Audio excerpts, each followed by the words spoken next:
So today's episode, we're gonna go get some tires put on the STI. The ones that are on it currently are kind of awful. The traction is borderline dangerous, so in the snow, rain, whatever, this thing is extremely easy to break loose. But that's not the reason I'm replacing them. The reason that I have to change them out is because I got a stick or something, piece of wood, I'll share a picture of it here, stabbed into the sidewall of the tires. Came back from lunch one day at work and one of my coworkers was like, "Hey, your tire's flat." Looked at it, yeah, sure enough it was flat. So I put a plug in it, but as we all know, putting a plug in a sidewall, not a good thing, right? It's going to blow out eventually, so got to get those replaced. And being a Subi, you replace one, you got to replace them all. I'm not too heartbroken because, again, these tires, they're awful. But I figured I would use today as well to do a walk around of the car. I know the reveal video was kind of like, hey, here's a cool car, check it out, and that's it.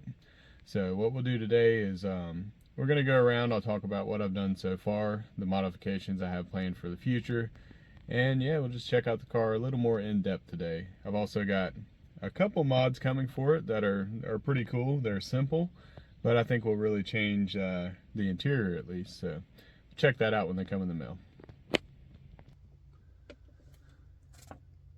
Okay, so the new tires are on. I did have to get in alignment. The toe was out. Actually, I just noticed the camber's kind of weird. One side's -1 and the other side's -3. I might have to fix that. But anyway, yep, got the alignment, and let's check out the tires real quick.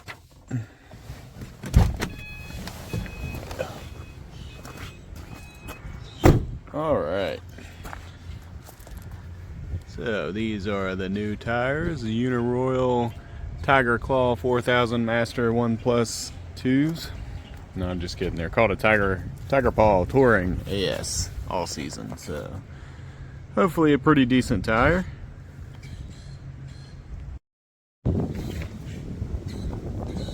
Alright, so with that, the car sits on Sinus X1 coilovers, which if you have a Subaru, I highly recommend them. They're probably the most comfortable coilover that you can get for a Subi and still have that performance. So these are the adjustable top hats. So a minute ago I was talking about I'd have to fix my -1.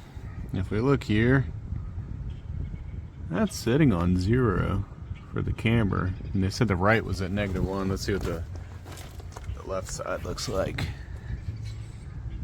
The left's pretty close. I mean, it's basically spot on as well. So I don't know. Alright, so yeah, who knows about that camber, we'll figure that out. Anyways, it has the Cobb SF intake on it, so I like this design. I like how the box is enclosed. I do need to clean my filter, it's a little dirty. Also has a Cobb turbo inlet going back to our VF, I want to say 48 on these, or 43, I can't remember exactly. I know the old was a 39 that had the wastegate cracks. Apparently this is a little better turbo. We got the Grimspeed intercooler up top, so nice, awesome thick intercooler. And then there's also a Grimspeed heat shield on the turbo, just to kind of protect everything from the heat. Now the EJ25 in these had dual active valve controls, so you had a top and bottom, or top and bottom intake and exhaust AVCS system. One thing I did have to do when I first got this car, the solenoid was bad on the exhaust side, so I had to change that out. But it's very basic, pretty easy to swap. Should have recorded it, but you guys know me, I don't record nothing. I just post one video every year, so there you go. What else is under the hood here? Yeah, that's pretty much it. We have a aluminum intake that we're going to put on before too long, so that'll be in an upcoming video. Alright, so as for the engine, the way it was built was basically the block has about 15 to 16,000 miles on it. It's got a new replacement short block. They reused the old heads, I believe, and did all that. Let me see, you probably can't see it right here. I'll give a shout out to Arc Speed here in a second. But yeah, they reused the heads on it.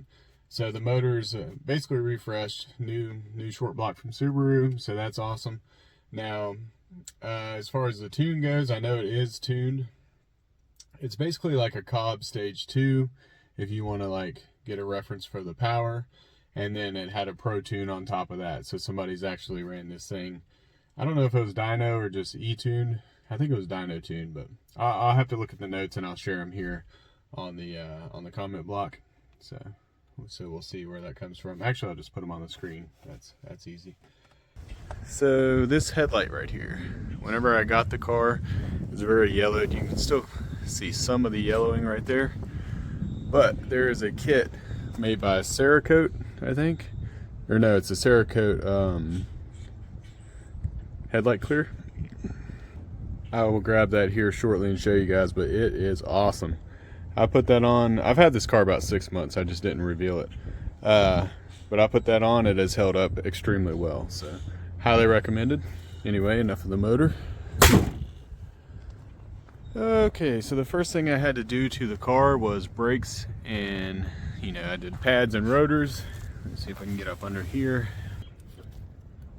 Okay, I know this is probably the worst camera angle you've ever seen. I don't even know what I'm looking at. Okay, there's a control arm, so I did the bushings in that control arm. That one right there, pain in the rear. Yes, those control arm bushings were an absolute pain in the butt. I had done them before on my wife's old 2010 Forester. Had the same design. Basically, it's like a giant round rubber bushing. Really a pain to push out. I don't know why. I had a vise. I didn't have a hydraulic press, so probably added to the complexity, I guess. So, anyways, now we are inside the cabin. Let me show you here. So one thing I added, the car already had the access port, but was it Mach 5, Mach 6, something like that. It makes this fancy little holder right here. Here, I'll just take the access port out.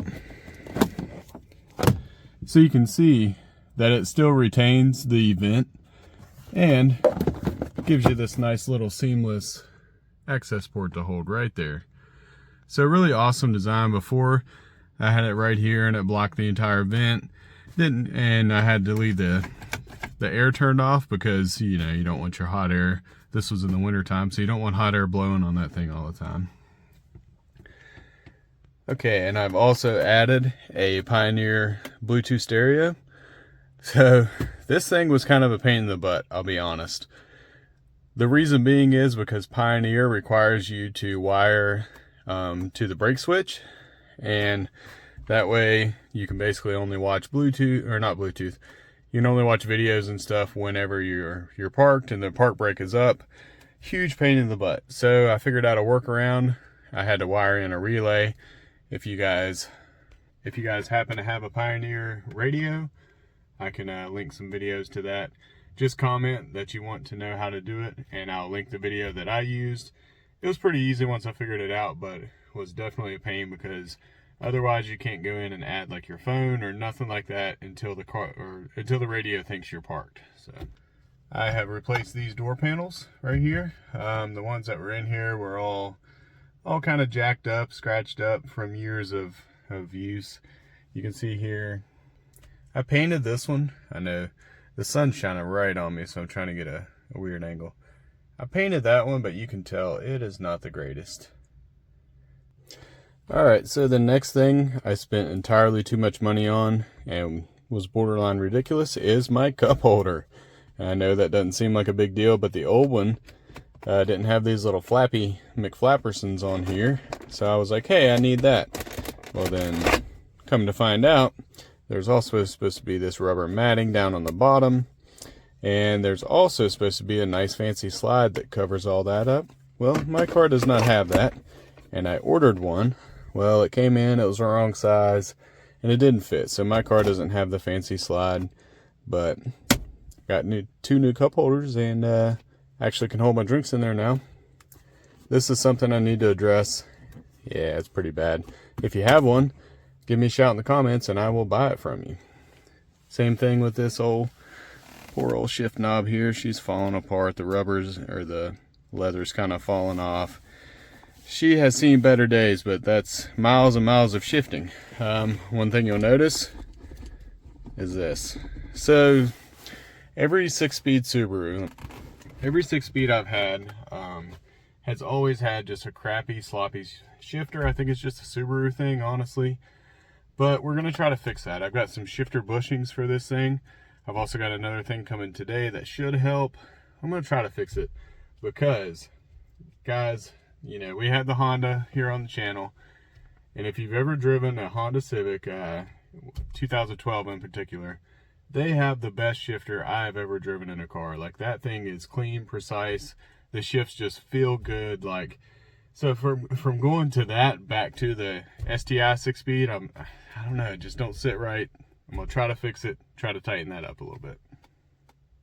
So outside of that, I've really just detailed the heck out of this interior.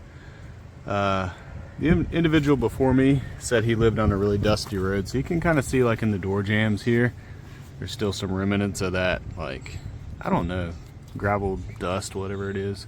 See back here, you know, it's my daughter's domain, so it's gonna get dirty back here. Here is a upcoming video, right? A couple of Rock Auto parts. Who wants to try to guess in the comment what those are? I'll give you a hint, very, very common on Subarus, and it's in the engine bay. Alright, so the next thing I did were these taillight overlays, which turned out really nice. Quite proud of those. Kind of hard to do. I ended up taking the light completely out to do them, because I'm not a tint type of person, and if I would have taken the light out, or if I wouldn't have, yeah, it would not look this good. So if you're going to do it, I recommend taking the light completely out. Okay, for the exhaust, I know that's probably a terrible angle. Let's go up here.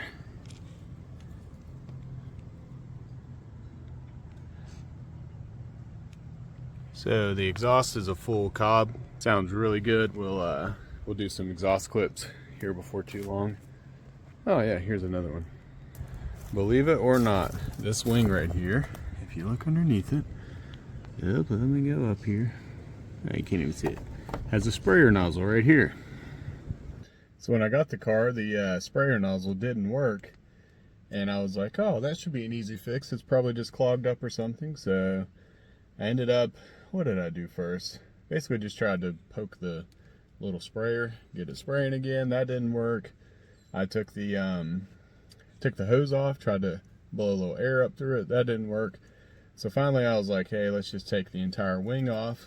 Well, come to find out, it was the victim of a bad installation. So I don't know if it was like a factory thing or not, but the little hose that goes back to the sprayer nozzle had been flattened. So whoever tightened down the wing basically crushed the hose in between. Man, you talk about a nightmare. Trying to run the hose through the wing back into the hatch, getting all that crap lined up. I cut my hand really bad trying to do all that. It was a nightmare. So if you don't care about not having a back wiper or a spray nozzle, don't do it. It's not recommended. You don't really need it, right? So anyway, yep. Let me think here. I believe that covers most of the modifications. So one caveat, and one reason I really like the 2008 is because of this fancy little selector here. And this went all the way up through the newer STIs, but you have your intelligent mode, sport mode, and sport sharp. The way that this one is tuned, that sport sharp mode is freaking, it's spicy. It gets down and goes really fast. I took my dad for a ride in this car and did a little pull in the sport sharp mode. He wanted me to stop the car and let him out because it was just, he's like, this car should not be this fast. So, you know, I don't know if it's 375 at the crank or to the wheels, either one. It's perfectly fine for me and what I want. I don't really plan on going above that because, guys, I've had Subarus. This is my, let me count, and I'll put a picture so you guys will actually believe me. This is probably my 15th or 16th Subaru. I have had every Subaru you can imagine, from fully built, ridiculous Subaru that's basically unstreetable to your most basic Foresters, Imprezas, Legacies, any Subaru model you can imagine, except for I've never had an SVX and I've never had a Tribeca. Alright, so the mail has run. Got us a fancy little box over here. Let me cover up my address. From Billet Works LLC. If you guys are familiar with Billet Works, they make some pretty premium products, especially in the shift knob department. We talked about this guy earlier, and I'm going to be replacing it. So let me take this old one off here, and we can add it to the shelf of shift knobs downstairs. I'll show you here in a little bit. I've got, you know, basically the stock shift knob from all my cars, or all my favorite cars anyway. So that'll be added to the collection. Pretty good one. It's had some good use in its life. But let's take a look at this one. Grab my little handy tool here. Do it this way. Okay. The box is open. Alright, here we go. Let's check this thing out. I've heard good things. Oh, look at that Porsche. Man, that is so cool. I love that sticker. Alright, and here you go. Free shout out to Billet Works. Check them out at billetworks.com. I'm no way sponsored by them. Hey, a QR code. You could probably somehow scan that on the screen. I don't know. Try it. These guys are really awesome. And I think this will speak for itself. So, oh my gosh, it's so heavy. Here it is. This is what they call the Fusion, wrapped in Alcantara, however you want to say it. Oh, it feels so good. It is super heavy. Like, I wish, I don't even know how to describe it compared to this one. Like, they're a night and day difference. This thing. You wouldn't want to crack somebody in the forehead with that bad boy. Can also be used as a self-defense weapon, right? Alright, it's got an insert we got to throw in here. So this is for the Scooby-Doo, I suppose. Seems pretty straightforward. Alright, ladies and gentlemen, so I had to grab a couple tools, couple wrenches. We're going to walk you through this. So, step one is the easiest. You want to remove your old shift knob. Now, you're probably not going to have this. I think the previous owner had put some Teflon tape on here, and not really sure why. Maybe just to like keep the shift knob from loosening up, but it is really on there. I tried getting it off by hand first, and this stuff is stuck. So just grab me a little pocket knife here and take it off.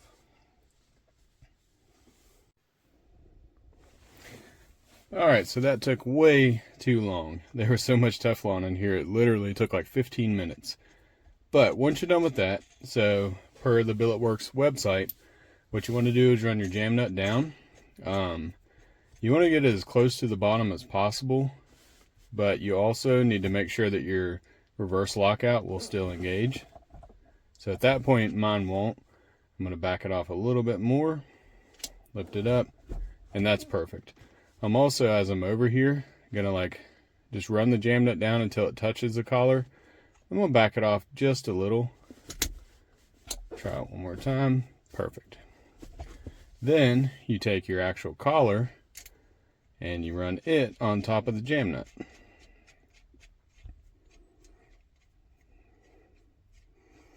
Once those two link up with each other, that is where you grab your handy 19 and 17, and then you're just going to tighten them down together, basically locking that assembly onto the top of your shift knob, and you're good to go. Let's take a little fine tuning, guys. Oh yeah, perfect. Check that out. I mean, you couldn't have lined that up any better. Here, let me show you.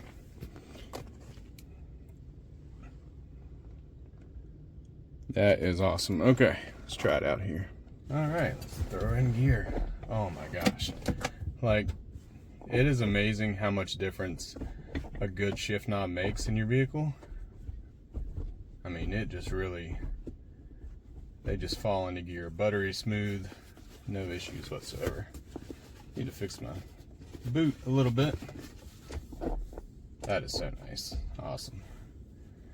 And it's tight. You don't have to worry about it. I'm just hand tightening, so no big deal. Alright, so that is the Fusion Billet Works shift knob. again, here is their information. Super awesome product, guys. Like, extremely high quality. I wanted to keep the OEM look. That's why I chose to go with the polished, kind of polished with Alcantara. It matches the black up on the radio and stuff. But they have all different colors. They have, you know, Galaxy. They have bright red, candy red. Basically, you name it, they have any color you can imagine. So I'm kind of basic, but yeah, I think it looks awesome, and it matches the interior pretty nice. There's one more piece that I got. So these are trim rings for my HVAC knobs. They are also in that black color, kind of the gloss black, like the radio shroud. I wasn't really sure about these, ordering them. But the reason I did is because Billet Works gave me a nice discount, and with the discount I was like, well, you know, I got this much money off of the actual shift knob, so might as well order something else. They give you a few kind of double-sided tape trim. I believe that just goes right over top. Seems like a lot of people online said that you don't even need the tape. They basically fit seamlessly. The one thing I'm not seeing is the ones I looked at online seem to have a cutout so that you can actually have your indicator. Because if I remember right, the HVAC knob, when they light up, it should show you like a direction dial. Alright, so I'm going to have to get back on the website because I think I've been sent the wrong one. Let me see here. What does that say? It's got a part number. Because if you notice, the middle one does not fit. And I thought maybe like they were different sizes, but like altogether, I think they're just wrong because they don't really fit. Like, let me zoom up here. They look cool. Yeah, they definitely look a lot cooler, but you can see there's a big gap right here, and that's pushed as far back as I can possibly push them. Yeah, I don't think they're supposed to look like that. I think they're supposed to be a little more seamless. I'll get in touch with the company, see what they have to say, see if I ordered the wrong part, but this middle one definitely is not going to go on there. This is my 2008 STI shift knob going on the shelf for life. 2012 Civic Si shift knob. You guys didn't get to see a whole lot of the Civic. 2003 WRX, the one that I did the STI swap on. Probably didn't really see that car other than the main intro. I wish I would have recorded it, but I didn't. There's another Subaru that I built that I actually did a build journal on a forum. If people still read those, I'll share the link down below. Last time I looked, it had like 70,000 views or something crazy. So pretty good build right there. I took a 2003 Legacy and built the engine in it, did a turbo conversion, all kinds of work to that car. Complete interior swap, heated seats, wired them in. So really cool swap. So I'll share that down below. I don't think I ever shared the workshop with you all. I started making a video at one point in time. Of course, it's a disaster right now. I've been trying to fix the motorcycle and it's really bad. I think I blew it up the other day, so definitely not good. Here's my Peruvian flag. That was on top of a radio tower, so I had to climb a very tall radio tower to recover that flag. I've got one more thing to show you on the STI and the video's over, I promise, so hang tight. Alright, last but not least. This emblem right here is extremely special because it came off of Dave Mira's rally car. This was probably 2011, I would say. Yeah, 2010 or 2011. They had the car set up at a Bridge Day festival, and we walked past the car one time, checked it out, got to sit inside of it. It was awesome. Love the car. And then later on, you know, this Bridge Day, you walk across the bridge, you come back, and it takes you all day, right? So at the end of the day, I noticed they were loading the car up, and I looked down on the ground. There was an STI trim, fender emblem. That was just laying on the ground. as they're loading the rally car back into the back of the Subaru Vermont sports car trailer. So I did what any other 19, 20-year-old would do. I grabbed it, threw it in my pocket, said peace. Sorry, Vermont sports car. I kind of took it, you know, maybe you can send me a bill or something, you know. Anyway, yeah, maybe I shouldn't tell that story because I didn't technically steal it because it fell off and I just happened to pick it up, right? And if you're looking for a Vermont sports car, it's right here. But if you guys remember Dave Mira was a legend, right? So if you don't know about Dave Mira, I highly recommend looking him up. I feel like this car, and I'll share a picture of his rally car too, but this car is very reminiscent to me of Dave Mira. He's somebody that I looked up to a lot in my life, as far as BMX and rallycross. Same with Bucky Lasik. Bucky's of course still alive, but you know, Dave has passed on. So in remembrance of Dave Mira, that will conclude this episode. I'll share some pictures of the rally car, and you guys have a great day. We'll see you on the next episode.